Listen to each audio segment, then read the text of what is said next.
MTV news Kannada ವಾಹಿನಿಗೆ ಸ್ವಾಗತ. ಮಂಗಳೂರು ನಗರದ ಕದ್ರಿ ಪೊಲೀಸ್ ಠಾಣೆ ಮುಂಭಾಗ ಯುದ್ಧ ಸ್ಮಾರಕದ ಬಳಿ ನಿಲ್ಲಿಸಿದ್ದ ಕಾರೊಂದು ಬೆಂಕಿಗಾಹುತಿಯಾದ ಘಟನೆ ಇಂದು ಜರುಗಿದೆ. ಕಾರನ್ನು ಸ್ಮಾರಕದ ಸಮೀಪ ಪಾರ್ಕ್ ಮಾಡಲಾಗಿದ್ದು ಇದ್ದಕ್ಕಿದ್ದ ಹಾಗೆ ಬೆಂಕಿ ಹೊತ್ತಿಕೊಂಡಿದೆ. ಈ ವೇಳೆ ಕಾರಲ್ಲಿ ಯಾರೂ ಇರಲಿಲ್ಲ. ಶಾರ್ಟ್ ಸರ್ಕ್ಯೂಟ್ನಿಂದ ಬೆಂಕಿ ಹತ್ತಿಕೊಂಡಿರುವ ಸಾಧ್ಯತೆ ಇದೆ ಎಂದು ಹೇಳಲಾಗ್ತಾ ಇದೆ.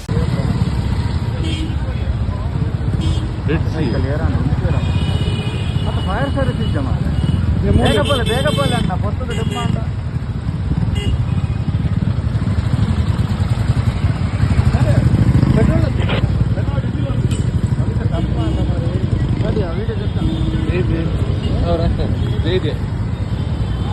$2.40 ಲಕ್ಷ ಕೊಟ್ಟು ಇವತ್ತಷ್ಟೇ ಕಾರು ಖರೀದಿ ಮಾಡಿದ್ರು ಎನ್ನಲಾಗಿದೆ.